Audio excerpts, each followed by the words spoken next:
Jeg har glædet mig til at komme og tale om mental robusthed, fordi det er et vigtigt tema, og også fordi det er let at svare på, hvad man gør, hvis man vil opnå mental robusthed. Og det enkle svar er at sørge for at undgå at blive syg for meget af tiden, så vil du have den modstandskraft, du har brug for. Din krop vil bygge det op, og din psyke vil bygge det op, hvis bare du sørger for ikke at være i skrøbelige situationer for længe. Og det er selvfølgelig et paradoksalt svar, fordi hvis spørgsmålet er, hvordan undgår vi at blive syge, og så man siger, at det er ved at holde dig rask, så er der måske ikke så meget information i det på en måde. Men på den anden side er der. Og der er en generelt indsigt fra psykologien i dag og fra sundhedsvidenskaben, som simpelthen tilsiger, at hvis du sørger for at trives på forskellige måder, som jeg skal gennemgå mere om lidt, så får du mental robusthed i bonus. Det er simpelthen en sideeffekt af det at have det godt, at man også bliver mere robust i forhold til det, man står overfor. Og som sådan er der noget elementært i det svar, jeg gav før, nemlig at man kan opnå mental robusthed ved at undgå at blive for skrøbelig. Og det skal jeg prøve at gå i detaljer med. Men først lige et billede at vågne op til her.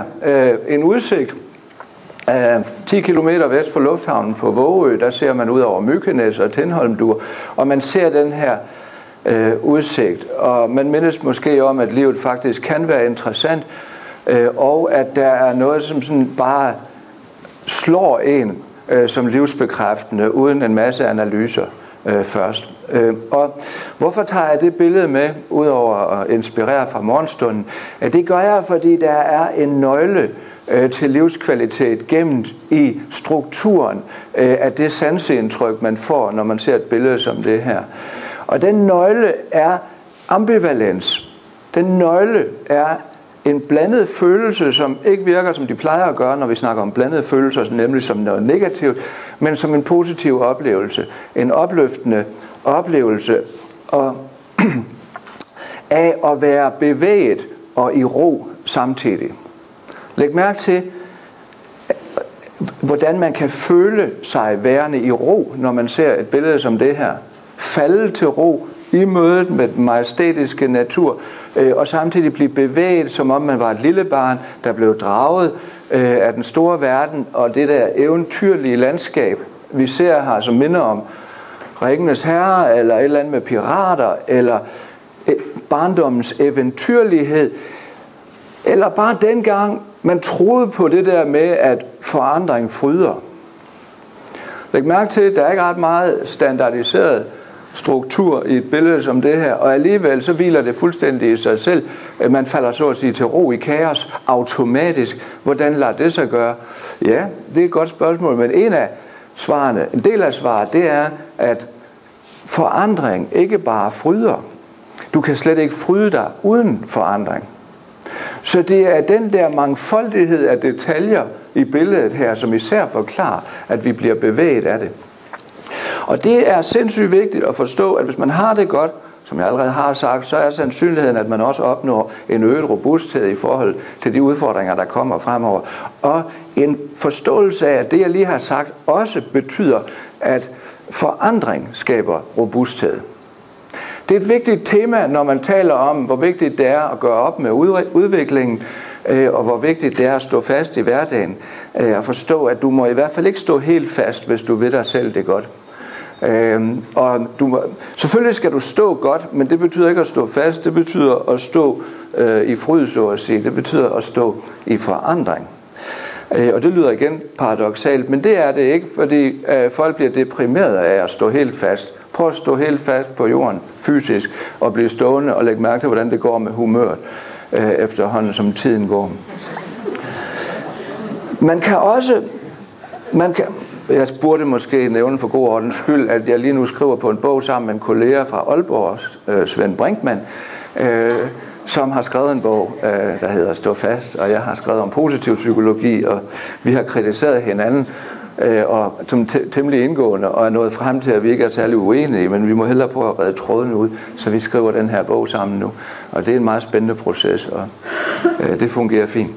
Men noget af det, som er på spil her, når vi taler om mental robusthed, og vi taler om, hvordan håndterer vi de store udfordringer, vi står overfor, det er, at djævlen er i detaljen. At man skal passe på ikke at sjuske med budskaberne og anbefalingerne om, hvad man gør i en situation, hvor folk er skrøbelige og ude på marginalerne. Og det kan man hurtigt komme til, hvis man debatterer tingene i et offentligt rum, hvor det kun er ekstreme synspunkter, der opnår overskrifter. Så det er en del af problemstillingen, som ligger bag, at vi så skriver den her mere detaljeret bog. Men bare for at give jer 2 eksempler på, hvad jeg mener med, at det er farligt at stå fast. Forestil dig en fysisk stressende situation, hvor du er i et rum, hvor der er asbest i loftet, man har konstateret, at der er asbestfiber i luften. Hvis du indånder det, får du kræft, eller du øger risikoen for at få kræft. I det øjeblik, det bliver klart, at der er asbest i det her rum, der er der 2 ting, du kan gøre for din egen skyld. Det ene, det er at få udviklet det rum og dække det loft af hurtigst muligt, eller udvikle dig ud af rummet. Hvis der er en ting, du under ingen omstændigheder må gøre ved dig selv, så er det selvfølgelig at stå fast. Hvis vi ændrer asbesten til et stressfremkaldende miljø, arbejdsmiljø, med forskellige pres, så kan man sige, i den situation, der kan du også gøre 2 ting. Det ene, det er, enten så fjerner du de stressorer, der gør dig syg på arbejdspladsen, eller også så forlader du arbejdspladsen. Hvis der er en ting, du under ingen omstændigheder må gøre, selvfølgelig, så er der at stå fast. Og så siger Svend selvfølgelig, det er heller ikke det, jeg mener. Og så siger jeg, men det kunne man jo godt få indtryk af nu, hvor titlen på din bog er Stå fast. Og det er de der detaljer. Men vi er alle sammen enige om, at det at hvile i sig selv, have identitet, have tillid til sig selv, have tillid til sine omgivelser, ved hvad man har, og stole på og sådan noget, er vigtigt for alle mennesker. Så hvordan kan man forstå det? Ja, blandt andet ved at forstå, at fart giver bevægelse, eller fart giver balance, og at fryd kun opstår, hvis der er forandring undervejs. Jeg vil gå i dybden med det lidt senere, eller igen senere i oplægget her, men bare gør jeg opmærksom på, at den her ambivalens ser ud til at være en opskrift på en del af opskriften på stort set alle de bedste oplevelser i livet. Prøv at tænke på et eller andet fantastisk, inspirerende, fedt, du har oplevet i dit liv, og prøv at lægge mærke til, at det ikke er en situation, hvor du løber forvirret rundt, forstyrret, uafklaret, uden at vide, hvad der er op og ned, eller hvad der er mål og med i en given situation. Det er typisk situationer, hvor man er mentalt i ro, fokuseret på det, man gør selv, selvom det er en situation i en børnehave, eller på et sygehus, eller noget, hvor der er fuld gang i den, så er man fokuseret i den her situation, hvor man yder en god indsats, eller har en stærk oplevelse. Det er ikke en situation, hvor man er distraheret. Og det er en situation, hvor man er bevæget, for så vidt man får en oplevelse, der er værd at huske på, ellers så vi heller ikke kunne være kommet i tanker om den nu. Det bedste eksempel på, hvor vigtigt det er at være i ro og være i bevægelse samtidig, er måske læseoplevelsen, skønlitterær læsning, hvor det er klart, at du kan ikke læse en bog med udbytte, hvis ikke du er fokuseret på teksten. Men du kan heller ikke forvente at blive ved med at læse ret længe, hvis ikke du bliver bevæget af det, der sker i situationen. Det er et glimrende eksempel på, hvordan det her er 2 sider af samme sag. Og vi er tilbøjelige til at overse det, når vi taler om, hvad vi skal gøre i hverdagen for at passe på os selv. Fordi vi intuitivt tænker, at ro er det modsatte af bevægelse. Det er uforeneligt på den måde. Det er enten eller. Det er det måske også, hvis vi snakker det rent fysiske. Men lige så snart det er psykologisk, så er det her, der gælder. Og jeg vil så tale om mental robusthed. Jeg blev bedt om at tale om mental robusthed i lyset af det her perspektiv, som kaldes positiv psykologi, og som egentlig bare er psykologi om at forebygge skader, psykologi, der handler om at forstå, hvad gør livet værd at leve, og psykologi, som fortæller os noget om, hvordan vi via trivsel kan øge vores oplevelse af at lære, vores oplevelse af at arbejde og nå noget. Der er 3 grunde til at arbejde med positiv psykologi, man kan nævne fra starten, og det er de 3. Det forebygger skrøbelighed, det forebygger depression og sindslidelser, og det beskriver, hvad der gør livet værd at leve i sig selv, og hvordan man kan udnytte det, når man vil nå noget i uddannelse og arbejdsliv. Og jeg bygger på 2 bøger, jeg har skrevet her, nemlig den lille tænkepause, positiv psykologi, som er sådan en hurtig introduktion til feltet, der fortæller meget af den her historie, jeg fortæller om nu. Og så en antologi, jeg har redigeret sammen med en kollega fra VIA, Jørgen Lyne, hvor vi har en masse af de toneangivende forskere inden for det positive psykologiske perspektiv til at bidrage. Blandt andet Martin Seligman og Csikszentmihalyi, som var med til at starte feltet, og Daniel Kahneman, som er den eneste psykolog, der meget bekendt har fået en Nobelpris for sin teori om, hvordan man træffer beslutninger. Positiv psykologi er videnskab. Lige få det på plads fra starten. Det er ikke filosofi som sådan, det er ikke politik, det er ikke religion, det er videnskab, og det er defineret af feltet som så. Positive psychology is the scientific study of what enables individuals and communities to thrive. Det er den officielle definition af International Positive Psychology Association, EPA, som jeg selv har været medlem af bestyrelsen i siden 2007. Så er der en masse med småt her, jeg skal spare jer for her. Og så en disclaimer, som det hedder, som handler om de her debatter, der samtidig er om positiv psykologi. For lige at understrege, hvad positiv psykologi så ikke er. Det er ikke mundkurve eller positivitetsfascisme, som det samtidig hedder, hvor man har den der oplevelse af, at man kan ikke sige, hvad man vil, og det er fordi, der står ind og pep-talk om, at nu skal vi være glade, og glasset er ikke halvt tomt, men halvt fuld, og du skal tage en ja-hat på, og ellers så bliver du fyret. Det har intet med positiv psykologi at gøre, men det kan godt opleves sådan, hvis du for eksempel siden 2008 har levet på en arbejdsplads, hvor man har været lidt bange for, hvad der skal ske, fordi økonomien har været presset, og vi kan se på kollegerne, at der er en vis velvillighed til at vise løntilbageholdenhed, og til at holde lidt lav profil, og det er sådan blevet lidt en del af kulturen, at man ikke stikker snuden for meget frem, fordi så byder man sig jo ligesom til i forhold til næste prikkerunde. Hvis man er på sådan en kultur, og man godt kan mærke, at der mangler sgu noget gejst her og sådan noget, så vi får en til at tale om positiv psykologi, så kan vi måske få stemningen lidt op. Så kan jeg godt forstå, at nogen kan få kvalme. Fordi hvis du sidder i virkeligheden har brug for at ytre en kritik, og så i øvrigt for et kursus i, hvordan du kan være glad, så er det utilfredsstillende. Og der er det er vigtigt at lige mindes den forrige slide, nemlig at positiv psykologi er ikke videnskab om mistrivsel, det er videnskab om trivsel, og at man ikke trives, hvis man krænker folks ytringsfrihed. Ligeledes er et fuldt følelsesspektrum nødvendigt for at have et interessant liv. Negativ er lige så vigtigt som positiv. Vi skal bare huske på, at det vi lever for, er ikke at have problemer, men at bekæmpe dem og prøve at opleve noget andet, og det har der været tilbøjelighed til at man overså også i psykologien. Det er ikke noget argument for magtmisbrug eller ubehagelig tvang. Tværtimod selvbestemmelsesteori inden for de givne rammer er en helt grundlæggende forudsætning for trivsel. De af der kender D.C. Ryans næsten 50-årige arbejde med selvbestemmelse vil vide, at det er en af de stærkeste humanistisk-psykologiske teorier overhovedet at arbejde med. Det er ikke det her positiv tænkning, som det hedder, som sådan en halvreligiøs bevægelse, som har som hovedtro, at hvis man tænker på noget, så får man det også. Og når det så er sagt, så er der noget, der hedder placeboeffekten. Og den virker faktisk ganske fantastisk. Hvis I alle sammen får kalktabletter, man får at vide, at det her det er dejligt opkvikkende, så vil halvdelen af jer opleve, at det er opkvikkende. Det er trods alt en eller anden effekt, der godt kunne minde om, at man får det, man tror. Men det har ikke noget med positiv psykologi eller anden videnskab at gøre som sådan. Jeg vil også anbefale, at man ikke beslutter sig, før man har tænkt, og at de der ja-hatte, nej-hatte er nogle sådan ret misvisende betegnelser, selvom de kan være sjove i en øvelse nu og der.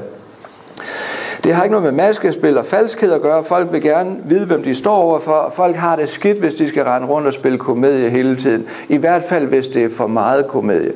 Folk vil gerne opleve, at det er en rigtig person, jeg står overfor. Det er en autentisk person. Det er faktisk Kurt, der står der. Og man vil gerne vide, hvor man har sig selv, og at man selv findes, og sådan at være overbevist om, at man er den samme som i går, selvom man selvfølgelig har forandret sig lidt. Den der oplevelse af identitet er vigtig, og den der oplevelse af, at andre oplever, at de taler med den rigtige, er vigtig, som I alle sammen vil vide. Hvorfor står der så hensynsfuld autenticitet? Det er fordi det er jo ikke alt, man skal være autentisk med. Og det bedste argument, jeg har hørt for det, er det bedste udsagn, det klareste udsagn, jeg har hørt om, hvorfor det er vigtigt at være hensynsfuldt autentisk. Det har jeg fra vores tidligere udenrigsminister, Niels Helveg Petersen, som jo var radikal på det der tidspunkt, hvor det betød det modsatte af at være radikal. Og man skulle lige tænke sig om, inden man talte og sådan. Og det var altid sådan noget med Bob. Og radikal, det var sådan Bob. Og så på et eller andet tidspunkt, så var en journalist, der simpelthen blev træt af det her. Og stak mikrofonen op i hovedet på Niels Helveg Petersen, og så sagde sådan en ret bestemt tone: Niels, skal man sige sandheden, eller skal man ikke? Så rømmede Niels Helveg Petersen, og så sagde han: man skal sige sandheden, selvfølgelig, men man skal ikke rute med den. og det er jo ikke bare i diplomatiet et godt bud. Hvis du er skolepsykolog, som jeg var for mange år siden, og du tester et barn, og du kan sige, at det her, det bliver altså op ad bakke for lille Niels, så siger man jo ikke til lille Niels: Niels, jeg har lige testet dig, det ser altså ikke godt ud for din fremtid. Ikke også? Det vil være autentisk, men det vil være for meget. Det vi kender som at være rørstrømsk er et andet udtryk for, at det kan gå for vidt med det der. Noget må man bare bide i sig, og noget kan du holde for dig selv. For alles bedste. Det er heller ikke forbud mod noget som helst. Positiv psykologi er videnskab, det er ikke politik eller filosofi, etc. Så det er jo bare lige for at få det på plads. Det er videnskab på samme måde som biologi er videnskab, og man kan jo selvfølgelig godt sige, at man er mod positiv psykologi, ligesom man kan være mod biologi, men det har så nogle konsekvenser også, at man lukker øjnene for viden selvfølgelig. Der er nogle forskningsområder, som vi beskæftiger os med, som knytter an til andre forskningsområder også. For eksempel ser vi på det, der hedder rammebetingelser. Hvad er gode, meningsfulde institutioner, som fungerer? Hvad er det, der forklarer, at nogle familier fungerer, og andre holder op med at fungere? Hvad kendetegner skoler, hvor børn har lyst til at lære, og skoler, hvor de hellere vil holde fri? Hvad kendetegner virksomheder, hvor man har tillid til ledelsen, og virksomheder, hvor man ikke har det? Hvordan opleves det? Og hvad kendetegner samfund, hvor man tror, at man kan slippe afsted med at bestikke myndighederne, og samfund, hvor det ikke er tilfældet? Interessant at vide sådan noget, og vigtigt, når man skal strukturere.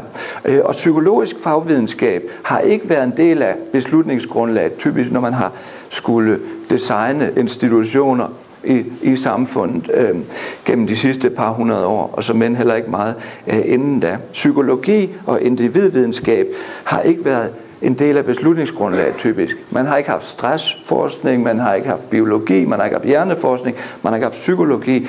Så de bygninger, vi sidder i, den infrastruktur i samfundet, vi sidder i, osv., er i vid udstrækning etableret på baggrund af massevidenskabelig viden, hvor man har brugt demografi og politologi og økonomi og jura og sociologi, byplanlægning og sådan noget. Viden om masserne og sjældent viden om individer. Og det betyder, at i den der one size fits all struktur, der så kommer frem, er der selvfølgelig en indbygget risiko for, at nogen fungerer bedre end andre fra starten, fordi vi jo som bekendt er født unikke med individuelt genom og oplever livet fra en individuel position gennem hele livet, hvilket betyder, at one size fits all sjældent fits nogen som helst helt præcist. Og det betyder, at mange oplever ikke at få det optimale ud af at være i skole og uddannelse for eksempel, eller for den sags skyld sidde på arbejdspladser, hvor man, lad os sige, måske ikke kan koncentrere sig. Jeg kender sekretærer, der har fortalt mig, at i det kontorlandskab, hvor de sidder 8 timer, arbejder de 3. Fordi resten går med forstyrrelser og forvirring. Og det er jo både stressen ikke at nå det, man skal, og at blive distraheret hele tiden. Fordi så er man ikke i ro og bevægelse. Så er man bare forstyrret. Hvis man ved noget om, hvad der skal til for at skabe gode rammevilkår, så kan man også bringe det bedste frem i folk. Og psykologisk set taler vi der om individuelle styrker, som er det, der er stærkt ved mennesker, og det, der er godt ved os, og det, som vi typisk vil have den bedste prognose i forhold til at bygge på, hvis der er problemer også. Hvad er talentprofilen? Hvad er stilprofilen? Hvad er karakterstyrkerne? Hvad er du interesseret i? Hvilke værdier har du? Hvis man har et nogenlunde tydeligt billede over, hvad en person, sig selv eller dem, man arbejder med, repræsenterer på de her områder, så kan man også tilrettelægge omstændighederne til, at de her styrker kan komme til udfoldelse. Og hvis man får lov til at gøre det, man er god til, så er sandsynligheden også, at man trives. Og trivsel er et tredje forskningsområde, peger på, som dækker både fysisk, konkret trivsel, konkret her og nu følelsesliv, det der hedder positive emotioner, og mere abstrakt trivsel i form af oplevelse af, at livet er meningsfuldt, og jeg har rigtige venner, og jeg har ikke behøvet at købe dem, de var der bare på en eller anden måde, på et eller andet tidspunkt.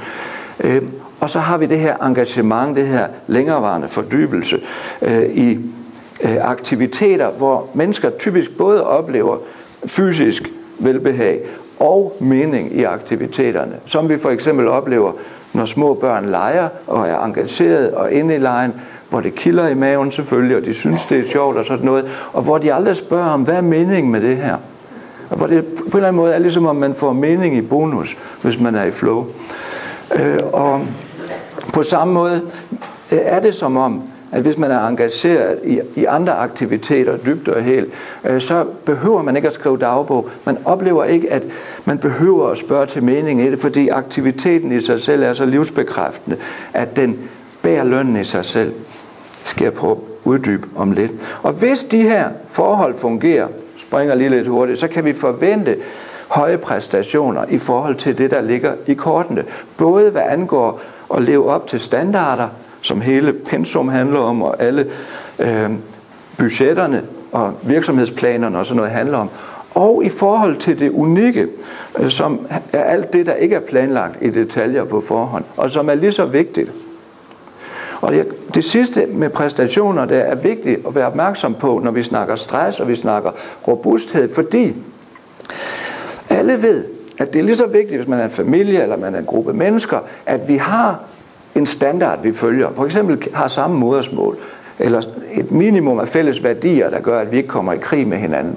Eller oplever, at vi kan tale med hinanden om ting, der er gensidigt interessante, fordi vi har en fælles viden og sådan noget. Men alle ved også, at det er døden og være sammen med andre, som er fuldstændig ens med os. Heldigvis findes det ikke, men hvis du er i en gruppe, hvor du præcis ved, hvad hvem vil sige på forhånd, i hvilket toneleje, og der aldrig sker noget som helst, så er det altså et langt møde at være med til. Og grunden til, at jeg nævner det, det er, at selvom det er tydeligt, at vi både har brug for fællesskab og individualitet, at vi både har brug for det standardiserede, kan man sige, og det unikke, så lever vi i det her samfund med ledelse og administration og politik, som har let ved at forholde sig til standarder. Har let ved at opstille mål, har let ved at måle, om de når målene, har let ved at intervenere i forhold til, hvordan det så er gået på baggrund af de her evalueringer og sådan noget, og hvor det er utroligt svært at styre efter det unikke, det uforudsigelige, det bevægende. Og det betyder, at mange oplever, at når der ledes og struktureres og laves planer og læringsmål i pædagogikken osv., så er det ligesom om livet forsvinder lidt i det. Og det gør det også, fordi medmindre man fastholder overraskelserne, fordi monotoni er oplevelsesløs. Man kan ikke opleve noget, som er planlagt på forhånd, og man ved i forvejen. Monotoni er oplevelsesløs. Der er sådan nogle eksempler på det, jeg samtidig giver. Hvis jeg for eksempel gør sådan her, og skaber et varieret sansindtryk på min håndryg her, så kan jeg godt mærke det der sansindtryk. Men hvis jeg laver et monotont sansindtryk som det her, så efter få sekunder, så holder min håndryg op med at registrere det, og så holder jeg jo så også foredrag, så nu har jeg nærmest glemt det allerede. Det er ligesom hvis man tager sokker på om morgenen, og de strammer, og man bør egentlig skifte dem, men så ringer mobilen, ikke også? Og så glemmer man alt om de der sokker og den der blodprop, man skulle undgå. Og det er først om aftenen, når man ser pølserne, at man kan, jeg skulle godt nok. Man habituerer til monotoni. Monotoni er oplevelsesløs. Visuelt gælder det samme. Hvis man tager et stykke A4-papir, sætter et kryds midt på papir, Stiger intens på det i 15 sekunder, så forsvinder verden omkring det, fordi det er simpelthen for kedeligt for retina til, at det gider sende information videre. Der sker ikke noget. Vi bliver blinde, eller rettere sagt, vi holder op med at registrere monotoni. Det er også derfor, det ikke virker, hvis man kilder sig selv, fordi man ved for meget om, hvad der skal ske i forvejen til at... Betyder det så, at vi ikke skal planlægge? Nej, det gør det ikke. Det er fint med planer og rammer og mål. Vi kender det fra fodbold. Der er sådan fundamentalistiske mål og rammer og sådan noget, og det accepterer folk. Hvorfor? Fordi så behøver vi ikke at diskutere, hvad det går ud på. Så kan vi koncentrere os om kampen. Men kampen, den er meget målstyret. Jamen på en måde, så der er ingen, der ved noget som helst om, hvad der vil ske i detaljer på noget tidspunkt. Der er ingen, der ved, om de når at vinde. Det er det, der gør det til en fed kamp. Og det, I kan godt høre, det er lidt svært, hvis man har lovet befolkningen, at de alle sammen kan læse efter 2. klasse. At det er lidt svært at argumentere for, at det vil være i orden, hvis nogen af dem ikke gør det, fordi man kan ikke vide på forhånd, hvordan det går, hvis man skal have et liv. Det ringer ikke i politik at sige sådan, men det burde det gøre. Fordi hvis du har et liv, og hvis du virkelig gør dig umage, og hvis du oplever forandring, der fryder, så ikke bare har du et godt liv, mens det står på, sandsynligheden for, at du når så langt, som du kan, med de muligheder, du har, er også optimal. Hvor svært kan det være? Det kan være svært, fordi det er let at lave rammer og politik og følge op på standarder, og svært i forhold til det unikke. Så derfor har vi hele den her diskussion om dannelse og professionel råderum og frihedsgrader i arbejdet, og hvor blev jeg af, og selvbestemmelse siger de, vi skal have, men det har vi ikke. Det er temaer, som folk diskuterer og er pikeret over og ked af, og som i virkeligheden er med til at underminere deres modstandskraft i hverdagen, ved siden af, at det underminerer deres mening. Og så oplever man sådan noget som det her. Det er bare en slide, der viser, at noget man kan opleve, hvis man er helt ude på kanten med sit stress, ikke? At det begynder at svimle for en, og man begynder at være anderledes, end man plejer at være. Man er sværere ved at koncentrere sig, end man plejer, sværere ved at fokusere, end man plejer at have, sværere ved at sove igennem om natten, vågner inden man er udhvilet, og alle sådan nogle ting, som er virkelig ubehagelige og farlige tilstande at være i, hvis de varer længe. Og man kan spørge sig selv, men hvorfor gør vi det ved os selv? Ja, det er ikke frivilligt. Det er ikke frivilligt for de fleste, men det er åbenbart noget, der sker. Hvorfor sker det? Det må være strukturerne. Det må være det her accelererende samfund, der er skyld i det. Og det er det også til dels, fordi hele vores psyke, hele vores krop er en adaptiv helhed, som forsøger at tilpasse sig omgivelserne. Så når de går hurtigere og hurtigere, eller der sker mere og mere flimmer der, så forsøger man at tilpasse sig det der flimmer. Og fordi kroppen er lavet i stenalderen og optimeret til sabelkatte, så reagerer man på e-mail på samme måde, som det var en sabelkat. Og det burde man selvfølgelig ikke, men det gør man et stykke af vejen. Og det kalder lægerne for mismatch-hypotesen, det der med, at vi er skabt i stenalderen, men skal forholde os til et moderne liv. Og det skal man selvfølgelig lære at forholde sig til. Men selvfølgelig betyder strukturerne noget. Når det så er sagt, så er det vigtigt at forstå, at det strukturerne gør ved dig, det omgivelserne gør ved dig, det der bliver sagt til dig, det er ikke det, der skaber dit humør. Det er det, du tænker om det, der bliver sagt til dig, der skaber dit humør. Hvis der for eksempel er en kollega, der siger til dig, at du er en idiot, ikke? Og det sker til en fest efter 3 øl og en tale, du lige har holdt for ham, hvor du har gjort grin med ham, så er det bare et ekstra krydderi på jeres relation, at han kalder dig en idiot. Det er bare, yes, ikke? Point taken. Ikke? Han har forstået det. Hvis det er din rival på arbejdspladsen, der siger det under et møde, hvor de andre så sidder og småfniser og sådan noget, og du opdager det, ikke? Så er det en helt anden reaktion. Objektivt set er det samme input, men din fortolkning er helt forskellig. Så det betyder enormt meget, hvad man tænker om det, man oplever. Og det vil sige, noget er samfundets skyld, men noget er også ens eget ansvar. Og man er også sin egen lykkes ved et langt stykke hen ad vejen, og mere end vi har troet. Og det er vigtigt aldrig at acceptere en offerrolle i forhold til omgivelserne. Aldrig at acceptere sig selv som hjælpeløst offer, fordi det dels er ubehageligt, og dels er en selvopfyldende profeti. Hvis man ikke tror, man kan, så er sandsynligheden, at man har ret. Mange oplever det der stressede liv som sådan her, og at livet det er noget derude, og jeg hænger der, ikke også? Og det er så Maren, der hænger der, og synes, det går lidt for hurtigt det hele. Så kan det være, at hun beslutter sig for at stå fast og give slip, og så kan man sige, hvad sker der så? Igen, læg mærke til den her beroligende oplevelse. Det er altså meget stressende, og nu er vi også på kursus i at håndtere det og sådan noget. Prøv at lægge mærke til det beroligende igen i det her, og hvordan man faktisk bliver inspireret af det. Ikke som et direkte eksempel på, hvordan en arbejdsplads ser ud her, men som en metafor for, hvordan det faktisk er muligt at opleve trivsel samtidig med, at man bevæger sig fremad. Og læg mærke til, hvordan man kan opleve det samme, hvis man er i en bøgeskov, som vi får mulighed for at indrette længe, med flotte kroner. Hvordan man kan opleve, at man falder til ro i skovens dybe, stille ro, samtidig med, at man bliver bevæget af det her eventyrlige scenarie. Det er utrolig inspirerende at sidde i en skov og kigge på løvhængen på den her måde, som alle vil vide, og utrolig sigende og informerende, hvis man prøver at analysere, hvad er det, der foregår der, fordi det er en organisk form for væren, som vi alle sammen er optimeret til. Vi er alle sammen organismer, og man kan argumentere for, at selv vores psyke er en del af vores organisme. I hvert fald peger videnskaben på, at psyken er en del af kroppen.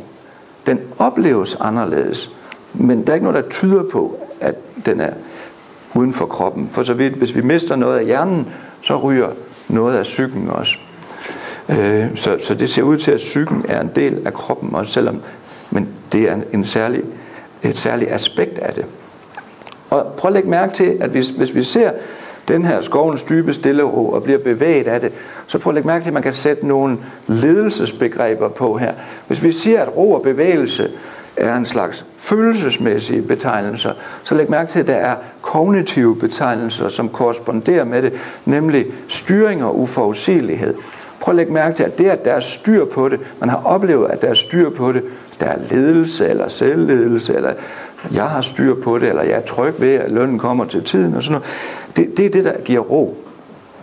Læg mærke til, at det er uforudsigeligheden, der giver bevægelse.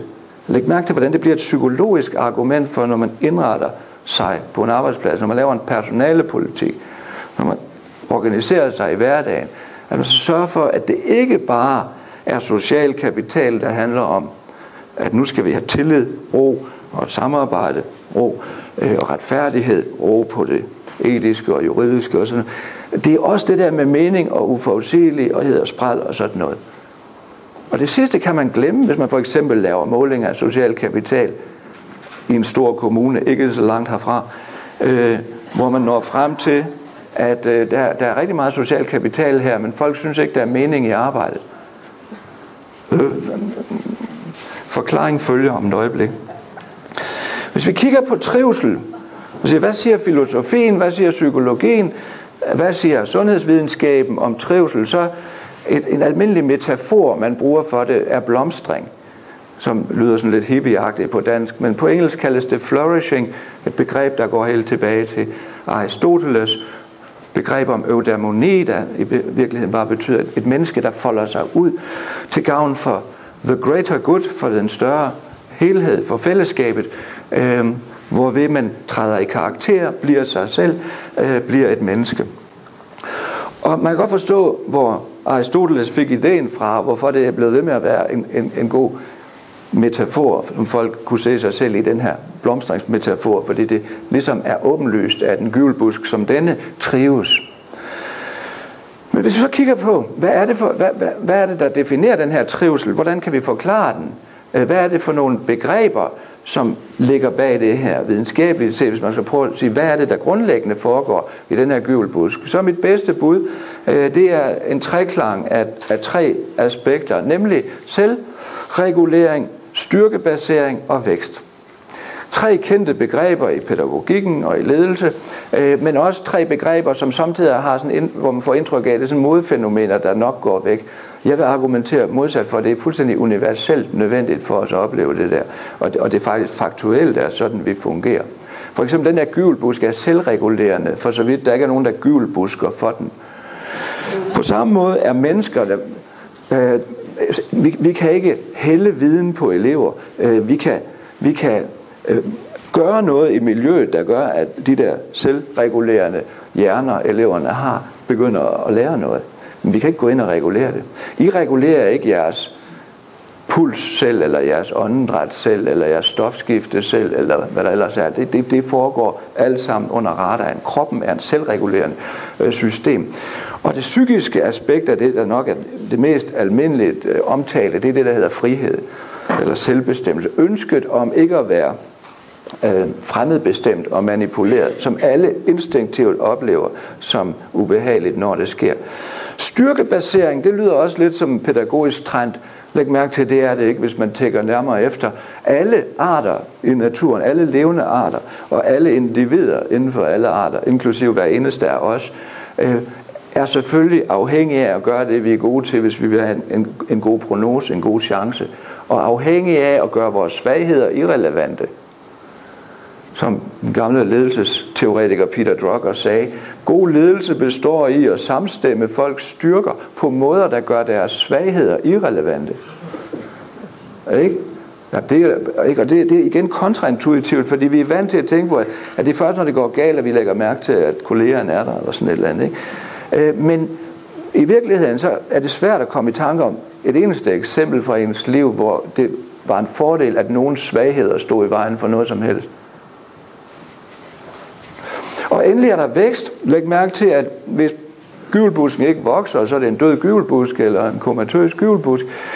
Og at vækst er et udtryk for den her bevægelse, som jeg talte om før. Og læg mærke til, hvis man sætter det her i kontrast og forestiller sig, hvorfor er det så ubehageligt at være i fængsel? Forestil dig, du er i fængsel. Og hvorfor er det ubehageligt ud over den sociale stigmatisering? Selvfølgelig, fordi din frihed bliver begrænset til et absolut minimum. Der er ingen i spjældet, der giver fanden i, hvad dine styrker er, og din vækst er hæmmet helt ned til det næsten intolerable. Det er det, der gør det så ubehageligt. Vi tager det der fra folk, så jeg tænker, det kan være en tydeliggørelse at se det i kontrast sådan. Og så vil jeg prøve at give sådan en sammenfattende model for, hvordan trivselsvidenskab baseret på det her i dag fortæller os, hvordan man kan kombinere oplevelsen af at have det godt, oplevelsen af at opnå mental robusthed med oplevelsen af at præstere noget. Og underbygge eller udbygge den der pointe, jeg nævnte i starten med, at mental robusthed er en bivirkning af i øvrigt at leve et interessant liv. Udgangspunktet for modellen, det er, at man accepterer den præmis, jeg lige har nævnt her, nemlig at levende organismer er afhængige af at kunne selvregulere, afhængige af at kunne gøre det, de er gode til, og afhængige af at være i udvikling. Hvis man tager en arbejdsplads, eller tager jeres eget liv, altså hvilke symptomer kan man så forvente, for eksempel vil optræde, hvis det grundlæggende behov er tilgodeset? For eksempel vil man kunne forvente kropslig sundhed. Kropslig sundhed er en form for selvreguleret aktivitet, der gør, at man holder sig i live, således at kroppen regulerer puls, regulerer åndedrag, regulerer næringsoptag, regulerer væskebalance, regulerer søvn osv. Regulerer feber, hvis man for eksempel bliver forgiftet, skruer op for feberen, så immunforsvaret virker bedre osv. Det er det, der får en kollega fra Aarhus Universitet, Bobby Zachariae, til at foreslå, at man definerer sundhed som en krop, der er i stand til autonomt at regulere. Du er ikke syg, når du får feber. Det er det, der er brug for at du ikke dør. Okay? Men vi kalder det at være syg. Fordi negativ er stærkt. Positive emotioner er en anden form for trivsel, som vi oplever og kan forvente at opleve, hvis vi regulerer. Og alle de sansemæssige behov, alt inklusive, er selvfølgelig udtryk for, at man gør et eller andet ved sin krop, og så får man det bedre. Positive emotioner. En tredje form, som jeg nævnte før, er engagement, som er den der længerevarende fordybelse i noget, der er så interessant, så man glemmer tid og sted. For eksempel, når børn er inde i legen, for eksempel, når man spiller, for eksempel, når man læser en god bog, når man dyrker sin hobby, og i weekenden bare flyver afsted, og tiden står stille, eller flyver, det er lige meget. Det betyder det samme i den situation. Og når man er fordybet i tingene.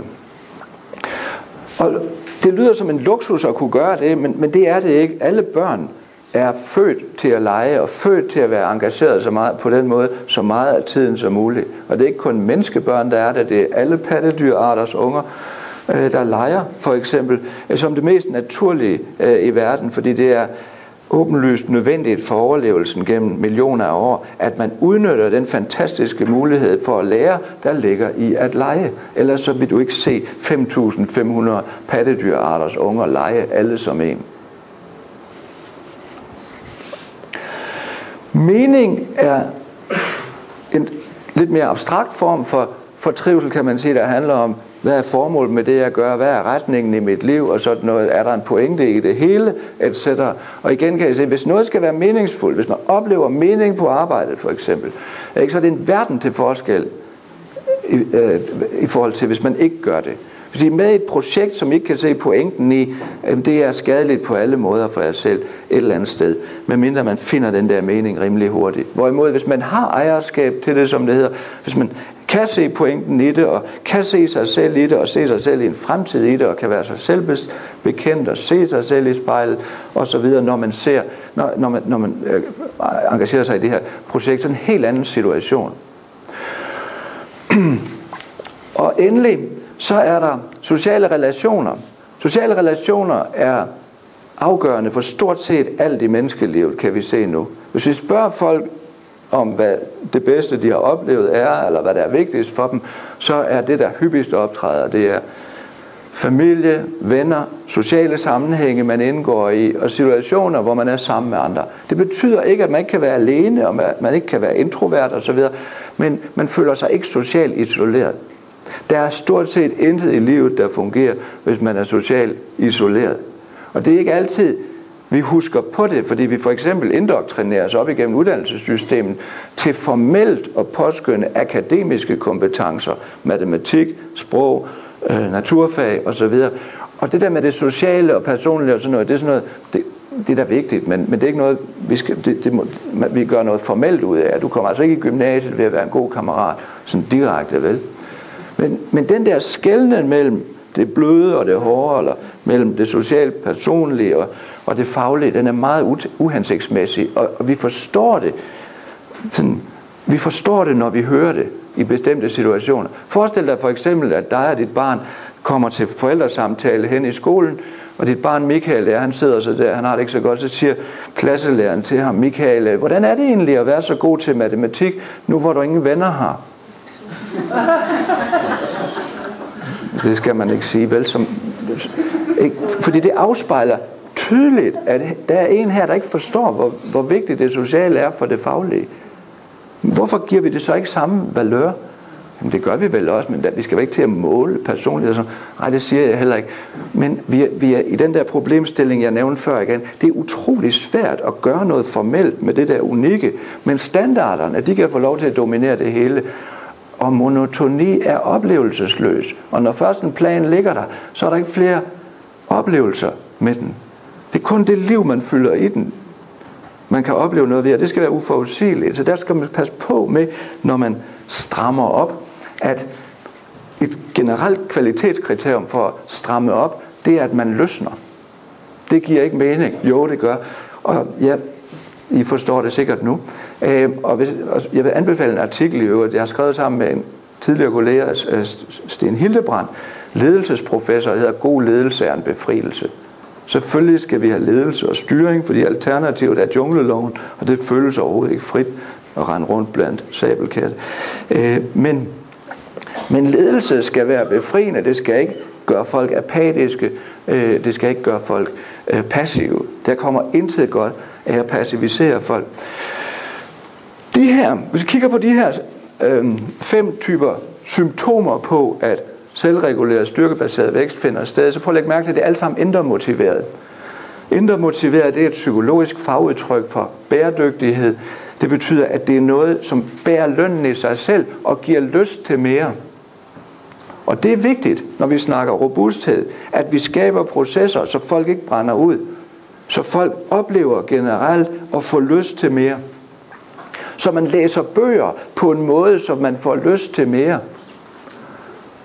Så man er klar over, hvordan livet gerne skulle være værd at leve i sig selv. Så man husker på motivationspsykologiens måske vigtigste enkeltindsigt, nemlig den, at i menneskelivet er der stort set intet af det bedste, der handler om at komme hurtigst muligt fra A til B. Prøv at tænke på det. Tænk på alt det fedeste, I oplever i livet. Alt det, I virkelig lever for at lægge mærke til. Der er stort set intet af det, der er defineret med, at det gælder om at få det overstået hurtigst muligt. Det er meget tydeligt at forstå pointen, hvis man ser livet som helhed. Hvis du bliver født, så fødes du ikke med en dagsorden om at komme hurtigst muligt til døden, men derimod med det modsatte, instinkt om at overleve og udskyde B så længe som overhovedet muligt. Og det samme gør sig gældende for alle de livsbekræftende oplevelser undervejs.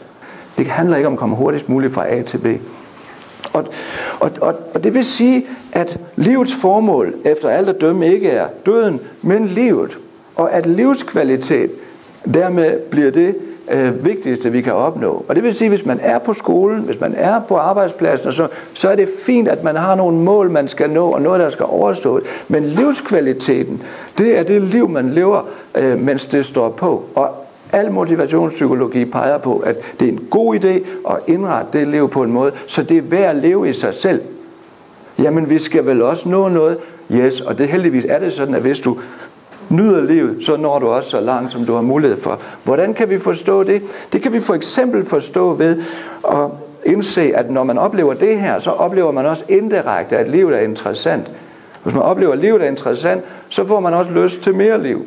Hvordan kommer det til udtryk? I første omgang som 2 former for potentiel psykisk energi, som vi kan kalde nysgerrighed og foretagsomhed. Og nysgerrighed, det er sådan en indadrettet ønske om at suge mere til at få verden er interessant. Og foretagsomhed, det er sådan en udadrettet ønske om at gøre en forskel, være noget, bruge det, man har lært til noget, osv. Må vi ikke godt gå i gang? Det lyder meget åndrigt og så videre, men i virkeligheden er det helt elementært, og alle ved, at børn er optimeret fra fødslen til det der. De er sindssygt nysgerrige, og de kan ikke sidde stille. Og sådan er det at være menneske, og sådan er det, man er nødt til at være, hvis man skal nå langt. Og hvis man har den der oplevelse, så er det egentlig bare at skrue op for sluserne, så kan man forvente at lære meget, og være kreativ, som er det begreb, jeg bruger sådan i bred betydning her, for det at gøre noget, der ikke var der i forvejen. Det er unikke. Læg mærke til, hvis man accepterer den der definition, at der er noget, der er unikt, så er det også kreativt i forhold til, at det ikke har været der før. Det er ikke nødvendigvis stor kreativitet, men det er nok til, at det gør livet interessant, og at det gør mig til en person, og ikke kun en kommunal klon. Og hvis det står på, så kan man forvente succes, både med hensyn til at nå så langt med kompetenceudvikling, og hvad vi nu kalder det som muligt, og i forhold til at udvikle sig kreativt og blive god til at finde på nye ting. Og igen, da det jo er en fed proces, hvis man oplever det, så kan man også forvente, at det er forstærkende, at man får lyst til mere af den måde, og at der kommer et element af bæredygtighed ind der også, således at det, at man er blevet dygtigere, lykkedes med at blive dygtigere til, at man har forsøgt at blive dygtigere med, det giver en mod på mere. For eksempel de der elever, der pludselig får en høj karakter. Ikke pludselig, jeg kan jo, og så bliver det helt anderledes derfra. Deres self-efficacy får et gevaldigt boost der. Deres tro på, at man kan nå langt, får et gevaldigt boost der. Der er lavet et kæmpe metastudie, som mange af jer kender, af hvad der er mest effektivt i forhold til at nå langt med skoleting og sådan noget. Den vigtigste enkeltfaktor, man overhovedet kan pege på, det er elevernes forventning om, hvorvidt de vil lykkes. Student expectation. Student expectation, eller hvordan man regner med, at det vil gå. Og det minder jo om den der placebo-effekt igen. Og det minder os om, at både pessimister og optimister har ret. Det bliver, som de forventer, med en ganske høj sandsynlighed. Og det fortæller os indirekte, at hvis vi virkelig vil have et inkluderende samfund, der ikke slider nogen ned, og som ikke brænder børn ud i skole og uddannelse, så er vi nødt til at skabe omstændigheder, der gør det muligt for dem at have succes dagligt. Altså opleve progression dagligt. Og ikke opleve, at det er ligegyldigt, hvad jeg gør, så lykkes det ikke for mig, fordi man skal have 12,1 for at få en uddannelse. Det brænder folk ud. Det skal man ikke acceptere og lade sig bryde ned af. Det er 2 fantastisk vigtige positive samspilsmønstre eller positive spiraler, vi har fat i her, som kompletterer hinanden og som fortæller os forskellige ting. Det ene det er, at bæredygtighed, det er at tilrettelægge hverdagen på en måde, som ikke bliver træt af hverdagen. Det er et generelt godt råd. En anden ting, det er, at det gamle protestantisk arbejdsetiske ideal om at yde, før du kan nyde, det er kun delvis rigtigt, ikke også? Det kan I godt se, fordi hvis succes derop, det er at yde, så er det jo rigtig nok, at så får man det bedre, fordi det giver lyst til mere, og sådan. Det er fedt at lykkes med tingene. Men læg mærke til, at forudsætningen for at få succes derop, det er faktisk, at man nyder. Så det er lige så vigtigt at nyde, før man kan yde, som det er at yde, før man kan nyde. Det er sådan noget, bliver fuldstændig væk i jargonen, hvis man bare bruger de der gamle ordsprog sådan for pålydende. Og det er de nuancer, vi skal have frem i debatten, hvis vi ikke skal brænde folk ud. Og så prøv at lægge to ting hen mod slutningen her. Prøv at lægge mærke til, at alt det der kan trænes. Jeg ved ikke, om I kan lægge mærke til det, men det kan det faktisk. Alt det der kan man øve sig i, man kan blive dygtigere til alt det der. I skoleområdet, der har vi haft noget, der hedder elevernes alsidige udvikling, som er sådan et overset dokument, der er meget vigtigt, men som ikke bliver testet i, så det har ikke fyldt så meget i skolerne, men som har handlet om de der mere bløde og personlige egenskaber, om dannelse sådan i bredere betydning, som man kunne bruge til noget. Men det er også sådan, at man kan træne det at være kropsligt sund, man kan træne sin viljestyrke, man kan træne mening, man kan insistere på at ville have mening i sin hverdag på baggrund af forskning, der tydeligt viser, at hvis du accepterer kadaverdisciplin, hvis du accepterer at gå rundt sådan her, uden at kunne se meningen, uden at få nogen forklaring, fordi I har fået at vide, at det skal vi, og begrundelsen er, at det har man besluttet, og ikke andet, så slider du dig selv ned på to måder. Den ene måde, det er, at du mister din selvrespekt og fornemmelse af, hvem du selv er, fordi det er klart. Og den anden, det er, at du forvidrer dit fremtidsperspektiv, fordi du får jo ikke lyst til, der er jo ligesom ikke en fremtid, der toner frem på baggrund af, at man går rundt på den her måde ret længe. Det er en meget høj pris at betale for kadaverdisciplin. Insister på mening. I loyalitet over for arbejdspladsen i øvrigt. Og husk, hvad filosofen Friedrich Nietzsche sagde om mening. Husk, hvordan han sagde, at et menneske, der forstår sit hvorfor, kan tolerere næsten hvilket som helst hvordan. Kan I huske det? En menneske, der forstår mening med, hvorfor man gør det, bliver enormt robust i forhold til den modgang, der måtte være. Hvis du kan se, at det er nødvendigt for mine børn, at jeg går op og henter det der medicin eller et eller andet, selvom der er 1 meter sne, så er der overhovedet ingen problemer med at gøre det. Et menneske, der forstår sit hvorfor, kan tolerere et hvilket som helst hvordan. Læg mærke til omvendt, hvor meget robusthed du mister, hvis du mister meningen. Hvordan du ikke længere har noget at holde dig fast i, når så modgangen kommer. Og hvordan det blot er et eksempel på, hvordan mental robusthed er en bonus, en sideeffekt, en følgevirkning af at trives, hvor man i virkeligheden kan se hele spektret af trivselsaspekter i modellen her, som noget, som indirekte også fører til mental robusthed. Fysisk sundhed for eksempel, ikke? I ved godt, at hvis man er fysisk stærk og sådan noget, så kan man stå bedre imod, end hvis man ikke er det. Hvis man sover ordentligt, vil man være i bedre humør dagen efter, end hvis man ikke gør det. Hvis man dyrker fitness i øvrigt, hvis man er presset og sådan noget, så dyrker 3 gange 35 minutters hård træning om ugen, så virker det lige så godt som de bedste lykkepiller på ens humør. Det har man ikke lige været opmærksom på. Det er ikke kun musklerne, det er også psyken, der bliver trænet der.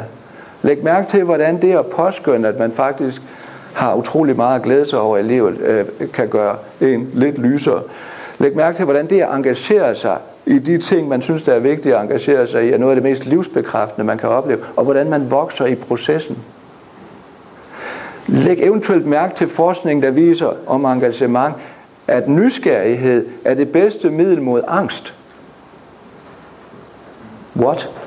Ja, og det er kontraintuitivt igen, fordi man tænker, at angst, det afspejler kaos i hovedet. Kaos i hovedet, det er det ensbetydende med for meget information i hovedet.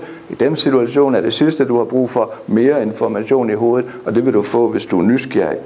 Men det er slet ikke sådan, det spiller.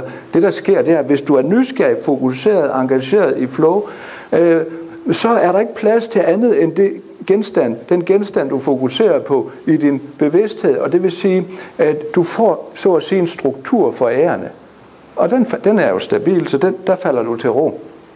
Og for at det ikke skal være løgn, så er der 2 yderligere følgeeffekter af det. Det ene det er, at den der fede situation, du er i der, den ubevidst lindrer ulmende traumer fra fortiden. Og punkt 3, den giver dig et lysere blik på fremtiden, fordi vi er tilbøjelige til at tro, at hvis det går godt lige nu, og jeg har slået 2 sekser 2 gange, ikke, så har jeg en god dag. Der er intet statistik eller videnskab, der peger på, at det er rigtigt, men det virker alligevel på samme måde som robust, eller på samme måde som placebo-effekten virker. Så det er sådan en oversigt over, hvad man kan gøre. Hvis jeg har haft mere tid, så vil jeg også fortælle jer noget om, hvad man praktisk kan gøre, ledelsesmæssigt kan gøre. I den præsentation, I får her, der vil I kunne læse uddybende om det, og jeg er ret overbevist om, at de slides, jeg ikke har vist jer med vilje her til morgen, de er selvinstruktive, når I ser det. Og de ting, man konkret kan gøre i forhold til at forstå de her dimensioner, dem vil I træne resten af dagen, og de kommende oplægsholdere vil tage sig af det også.